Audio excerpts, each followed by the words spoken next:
오늘의 말씀은 야곱의 이야기입니다. 고향을 떠나 20년 만에 돌아오는 야곱. 그러나 그에게는 돌아오는 길이 편치 않았습니다. 왜냐하면 형 에서와의 관계가 여전히 앙금이 되어 남아 있었기 때문입니다. 형 에서는 야곱이 돌아온다고 하자 400명의 장정을 거느리고 야복강 저 건너편에서 기다리고 있었습니다. 돌아오기만 해라, 건너오기만 해라. 내가 너를 죽이리라, 복수하리라.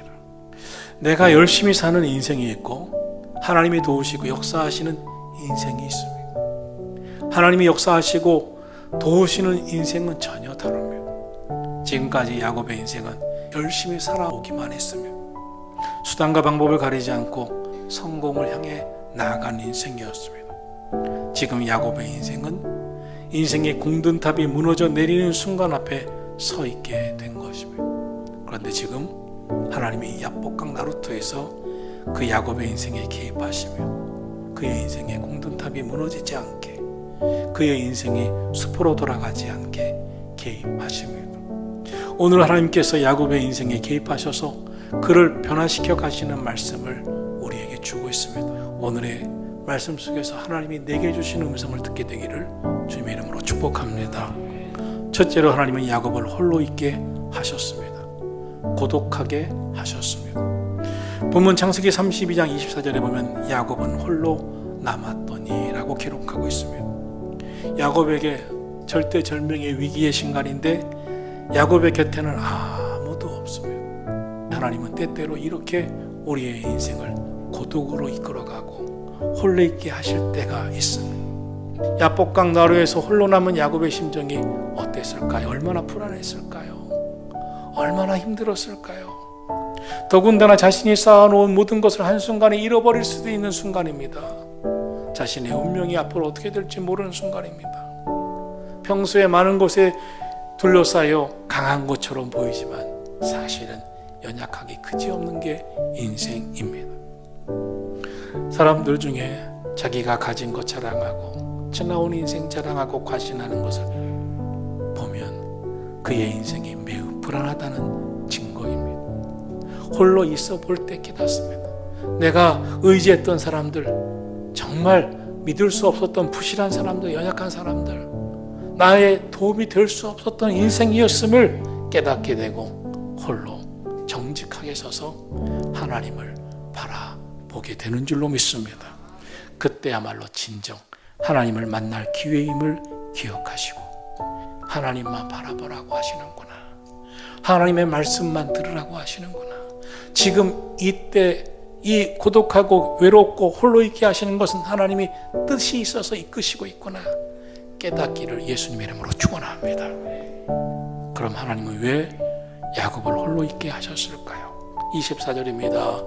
야곱은 홀로 남았더니 어떤 사람이 날이 새도록 야곱과 씨름하다가. 그럼 그 어떤 사람은 누구입니까? 하나님의 사자입니다.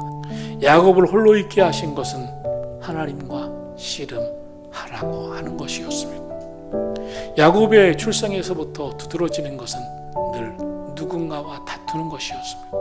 그의 인생에 하나님이 택한 야곱이었기에 서두르지 않았다면 충분히 하나님의 때에 복 주실 삶이었지만 그의 인생은 그가 어떻게든지 차지하고 쟁취해야만 되는, 싸워서 가져야만 하는 인생이었기에 그는 험악한 인생, 싸나운 인생을 살 수밖에 없었습니다. 그런데 하나님께서 홀로 남게 하시고 하나님의 사자와 씨름하게 하십니다. 너의 인생이 형과 싸우고 아버지와 싸우고 외삼촌과 싸우고 사람들과 싸우면서 지금 오늘 이 현실에서 너의 인생은 어떻게 되었느냐? 그렇다. 사람과 싸우면 그렇게 되는 것이다. 하나님 앞에 붙들림 받는 인생이 되도록 야곱을 홀로 있게 하셨고 하나님께 메어 달리게 하신 줄로 믿습니다.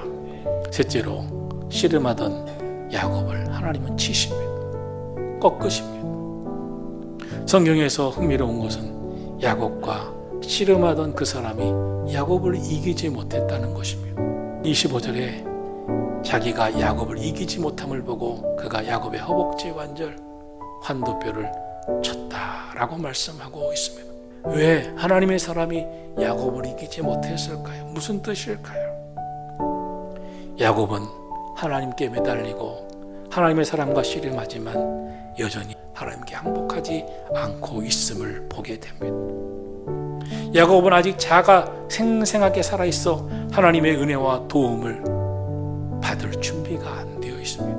기도는 두 손을 높이 드는 겁니다. 두 손을 높이 드는 것은 항복하는 것입니다. 기도는 무릎을 꿇는 겁니다. 내가 죄인 되는 겁니다. 내가 하나님 앞에 엎드리는 겁니다. 나는 죽고 주님의 뜻대로 살겠다고 겸손히 엎드리는 겁니다. 그러나 야곱은 그때에도 여전히 자아가 생생하게 살아있었습니다. 지려고 하지 않았습니다. 자기의 고집을 부리고 있음을 보게 됩니다. 결국 하나님이 야곱을 어떻게 하십니까? 야곱의 허벅지 관절 환도뼈를 꺾으십니다. 그리고 야곱을 치십니다. 이제 야곱은 더 이상 힘을 쓸 수 없게 됩니다. 하나님이 꺾으신다면 꺾여지는 자가 되기를 축원합니다.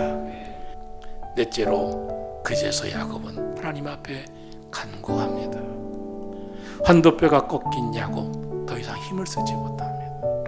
그러자 할 수 있는 것이 그의 입술의 고백입니다. 내게 축복해 주소서. 당신이 나를 축복하지 않으면 내가 갈 수 있게 하지 않겠나이다. 지금 내 형 에서가 저 건너편에서 나를 죽이려 들고 있습니다. 하나님이 나를 도와주지 않으면 나는 죽습니다. 이전에 야곱에게서 찾아보지 못하는 말이 터져 나오고 행동이 터져 나옵니다. 절박합니다. 절박하게 간구합니다. 절박한 심정으로 하나님 앞에 애원합니다. 하나님이 내게 축복해 주시지 않으면 나는 살 수 없는 인생입니다. 하나님이 도와주지 않으면 나는 살 수 없는 인생입니다. 기다리셨다 하나님이 다섯째로 그에게 물으십니다.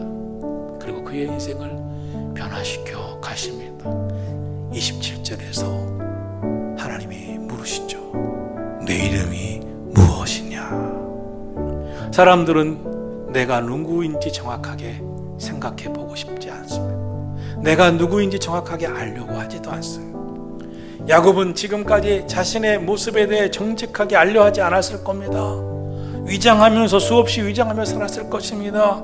그런데 하나님이 그 순간에 너의 이름이 무엇이냐고 물으십니다. 하나님이 야곱의 이름을 몰라서 물었겠어요? 야곱의 인생이 지금까지 어떻게 살아왔는지 분명히 그가 깨닫고 자기를 돌아보라고 하시는 질문이시죠. 하나님이 물으시는 대답 앞에 고백합니다. 저 야곱입니다. 저 야곱입니다. 다른 사람의 발 뒤꿈치 잡고 살아왔습니다. 속이며 살아왔습니다. 빼앗으며 살았습니다. 사기치며 살았습니다. 내가 원하는 방식대로만 살았습니다. 아주 중요한 대목입니다. 진짜 하나님을 만나려면 하나님 앞에 이런 시간을 가져야 합니다. 야곱은 야복강 나루에서 더 이상 지금까지 살아온 방식으로는 안 된다는 것을 깨닫습니다. 나는 이제 세상 방식, 내가 살아온 방식, 내 자존심 다 내려놓고 하나님께 매달리고 하나님께 도와달라고 그러고 나 바꾸어지겠다고, 하나님이 축복해 주시는 삶의 방식대로 살겠다고, 내 머리 굴리지 않겠다고, 하나님 의지하며 살겠다고 고백해야 함을 깨닫습니다. 우리의 인생은 반드시 이 야복강 나루를 통과해야만 진정한 하나님의 복이 있는 줄로 믿습니다. 하나님이 그에게 말씀하십니다. 28절입니다. 내 이름을 다시는 야곱이라 부를 것이 아니요 이스라엘이라 부를 것이라. 이는 내가 하나님과 및 사람들과 겨루어 이겼습니다. 29절 거기서 야곱에게 그 사람이 축복한지라. 할렐루야.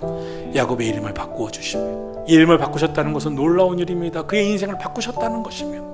야곱은 자신이 주인이었던 삶이었습니다. 그러나 그 이름이 바뀐 이스라엘은 하나님이 주인 되시는 삶이었습니다. 여러분, 하나님이 주인 되시는 인생을 사시기를 축원합니다. 야복나루의 체험이 다 반드시 있어야 합니다. 적당히 되는 대로 애매하게 신앙생활 하던 것 끝이 나기를 축원합니다. 성경은 말씀합니다. 31절 그가 분이엘을 지날 때 해가 돋았더라. 할렐루야. 여러분의 인생에 축복의 해가 떠오르기를 예수님의 이름으로 축원합니다. 이제 애매하고 적당한 신앙 끝을 내시고 하나님 앞에서 새롭게 된, 하나님 만난 은혜가 있는 복된 우리 모두가 되기를 예수님의 이름으로 축원합니다.